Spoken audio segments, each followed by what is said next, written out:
آگے شبہہ یہ ہے کہ ٹھیک ہے دباؤ ڈال کر کوئی چیز نہیں دلوا سکتے اور اللہ کی اجازت کے بغیر سفارش بھی نہیں کر سکتے. اگر سفارش کی اجازت مل جائے تو کیا سب کے لیے سفارش کر سکتے ہیں؟ یہ سوال پیدا ہوا. اللہ فرما رہا ہے ایسا بھی نہیں ہے. یعلم ما بین ایدیہم وما خلفہم، جو سفارش کر رہا ہے اس کے بارے میں بھی ہم جانتے ہیں، اس کی پوری زندگی ہمارے سامنے. اور جن کی سفارش کے بارے میں اذن دیا گیا ہے، اجازت دی گئی، اس کے بھی آگے پیچھے کے احوال سے ہم باخبر ہیں. یہ توحید والا تھا یا یہ مشرک تھا؟ اگر وہ مشرک ہے تو پھر اللہ کے رسول کو یا کسی کو بھی سفارش کی اجازت نہیں دی جا سکتی. یہ میں نہیں کہہ رہا، ایک حدیث میں ہے، حدیث اس طرح ہے.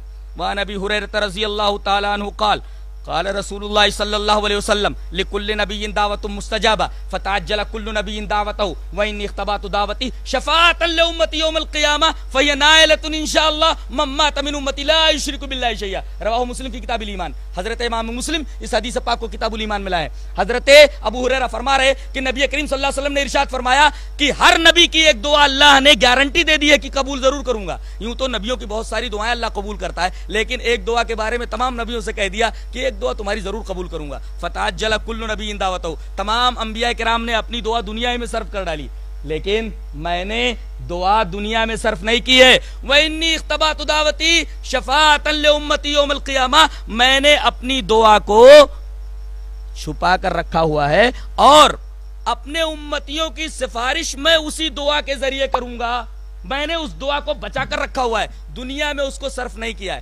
اب اللہ کے رسول صلی اللہ علیہ وسلم کو سفارش کا اذن مل گیا، اب کیا سب کے لیے آپ سفارش کریں گے؟ نہیں. آگے اسی شبہ کا جواب ہے فَيَ نَائِلَةٌ انشاءاللہ مَن مَّاتَ مِنْ أُمَّتِي لَا يُشْرِكُ بِاللَّهِ شَيْئًا. اس سفارش کے دائرے میں وہی آئے گا جس نے اللہ کے ساتھ کچھ بھی شرک نہیں کیا ہوگا.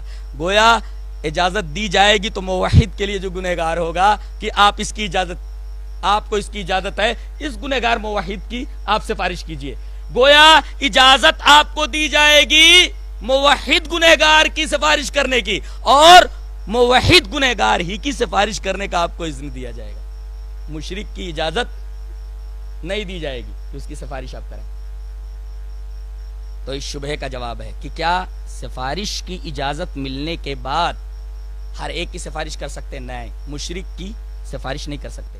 یعلم ما بین ایدیہم وما خلفہم، اللہ کو معلوم ہے یہ توحید والا تھا کہ شرک والا تھا. اچھا، ولا یحیطون بشیء من علمہ الا بما شاء.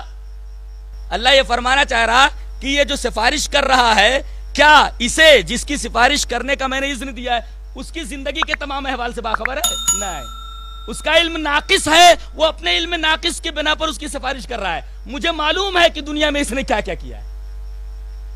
ہاں، یہ اور بات ہے کہ اپنے رحم کی وجہ سے میں اس کی سفارش قبول کر لوں گا. وہ میری معلومات میں کوئی اضافہ نہیں کر رہا ہے. وہ اللہ تبارک و تعالیٰ کا علم محیط کامل، اور دنیا کے تمام انسانوں کا، یہاں تک کہ جو سفارش کر رہا اس کا بھی علم ناقص ہے. اب یہاں اس بات کی تردید ہو گئی. لوگ یہ عقیدہ رکھتے ہیں کہ نبی کریم صلی اللہ علیہ وسلم کو علم ما کان و یکون تھا، یعنی آپ کو تمام چیزوں کا علم دے دیا گیا تھا، جسے علم غیب کہتے. یہاں اس کی تردید ہو گئی.